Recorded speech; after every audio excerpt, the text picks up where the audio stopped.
Dunia nzima imeshtuka baada ya Samia Suluhu kutenda kitendo cha ajabu. Ujambo na karibu kwa taarifa zetu za Kenyascope, na ikiwa ni siku yako ya kwanza hapa, tafadhali kumbuka kusubscribe. Picha ya askari wa polisi akizusha bendera ya chama cha upinzani imegeuka kuwa alama ya dharura ya kisiasa inayotikisa msingi wa uaminifu wa dola Tanzania. Polisi huyo pengine akifanya hayo kupitia agizo alilopewa na Rais Samia Suluhu wa CCM, amefanya jambo ambalo limeshtua wengi duniani. Tukio hili alikuonekana kwa macho ya wachache, bali lilikamatwa na kamera, kusambazwa kwa teknolojia ya kisasa na kuifikia dunia kwa kasi ambayo dola haiwezi kuizuia.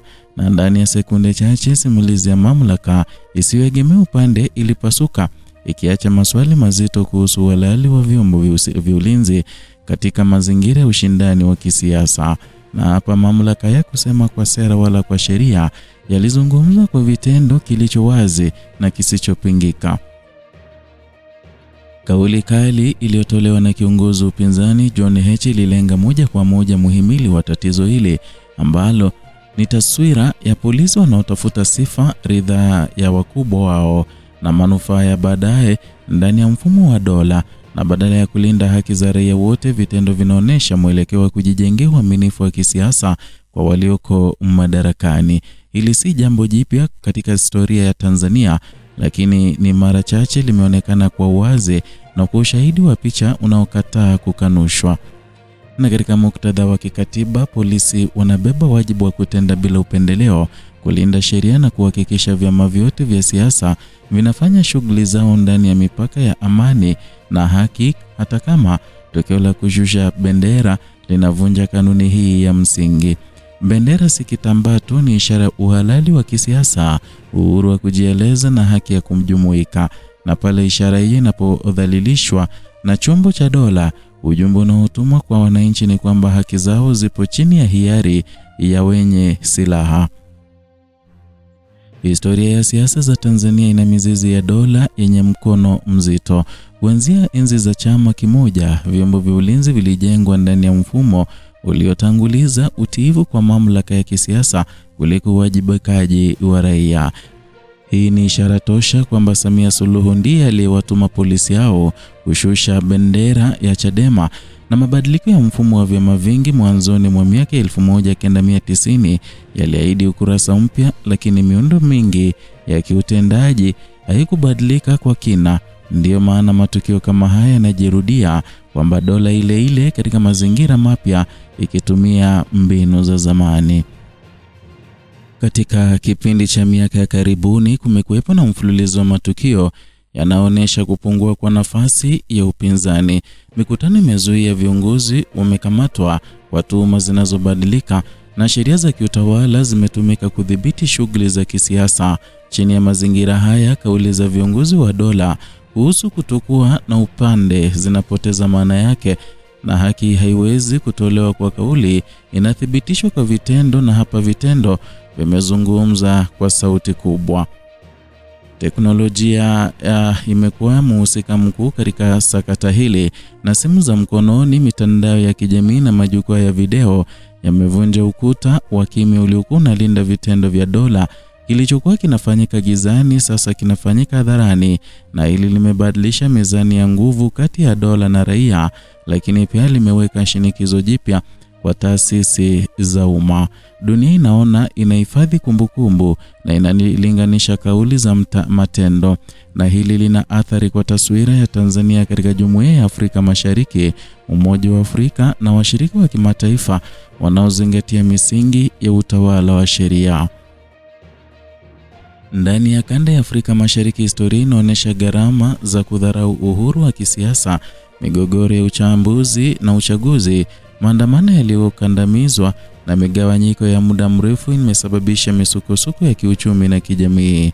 Tanzania imekuwa ikitofautisha kati ya nchi za utulivu, lakini utulivu unaojengwa juu ya hofu na ukimya si wa kudumu. Na tukio la bendera linaonekana dogo, lakini ni dalili ya mchakato mpana kuhalalisha upendeleo wa dola. Hoja ya msingi iliyoinuliwa na John Heche inagusa kiini cha haki, Kama vyombo vya dola vinaonyesha wazi upendeleo, ni vipi raia au mwanachama wa upinzani anaweza kuamini atatendewa haki chini ya ulinzi wao? Imani ya umma ni mtaji wa dola, na pale inapopotea sheria hubaki kwenye vitabu, lakini uhalali wake huporomoka mitaani. Hili linaathiri siasa, uchumi na mshikamano wa kijamii kwa ujumla. Kihistoria, Tanzania imewahi kupitia nyakati ambazo vyombo vya dola vilitumiwa kulinda mfumo badala ya raia, na kumbukumbu za operesheni za kiusalama, sheria kali za kisiasa na mazingira ya hofu bado zipo katika fahamu za pamoja. Na mabadiliko ya uongozi yameleta matumaini ya kurekebisha mwelekeo, lakini vitendo kama hivi vinafufua kumbukumbu hizo na kuonesha kuwa mizizi ya tatizo bado haijang'olewa. Na katika anga ya kimataifa, mashirika ya haki za binadamu yamekuwa yakifuatilia kwa karibu mwenendo wa haki za kisiasa Tanzania. Ripoti mbalimbali zimewahi kuonya kuhusu matumizi ya nguvu kupita kiasi, kukamatwa kwa wapinzani na vizuizi vya uhuru wa kujieleza. Tukio la Bendera limeongeza ushahidi wa picha katika mjadala huu, na ni jambo linaloweza kuathiri mahusiano ya kidiplomasia na misaada inayozingatia vigezo vya utawala bora. Na kiini cha mjadala huu si chama kimoja wala kiongozi mmoja, ni mustakabali wa mfumo wa kisiasa unaohitaji vyombo vya dola vilivyo huru, vinavyoheshimu katiba na vinavyowajibika kwa raia. Na polisi wanapogeuka kwa wahusika wa kisiasa, mstari kati ya dola na chama tawala upotea. Na hapo uchaguzi hauwezi kuwa huru, ushindani hauwezi kuwa wa haki, na amani inabaki kuwa ya kulazimishwa. Kwa kizazi kipya cha Watanzania, tukio hili ni somo la wazi kuhusu nguvu na hatari za mamlaka. Teknolojia imewezesha kuona, kurekodi na kushiriki, lakini pia imewekea jukumu la kuchagua kati ya ukimya na uwajibikaji wa kiraia. Historia inaonyesha kuwa haki hazipotei ghafla, hupungua hatua kwa hatua, na pale jamii inapokubali vitendo visivyo vya haki kama kawaida. Mwisho wa simulizi hili unaelekea kwenye swali la hatima ya taifa bila kuuliza kwa sauti, na Tanzania iko katika njia panda ambapo inaweza kurejesha heshima ya taasisi zake au kuendelea kuruhusu mmonyoko wa uaminifu. Ukimya, hofu na kutochukua hatua vina gharama kubwa kuliko kukiri makosa ya kurekebisha mwelekeo. Na Bendera inayozushwa leo inaweza kuwa haki inayopotea kesho, na mustakabali wa Tanzania utapimwa si tu kwa kauli za mamlaka, bali kwa ujasiri wa kulinda misingi ya haki, ukweli na uwajibikaji kabla historia haijatoa hukumu yake isiyobadilika. Ni hayo tuliyokuandalia kwa sasa kutoka hapa Kenyascope, chaneli yako pendwa inayokuletea taarifa hizi pamoja na zingine kwa kina bila kupindisha wala kuyumbisha. Zidi kuwa nasi kila wakati kwa kusubscribe, kulike na kushare video zetu.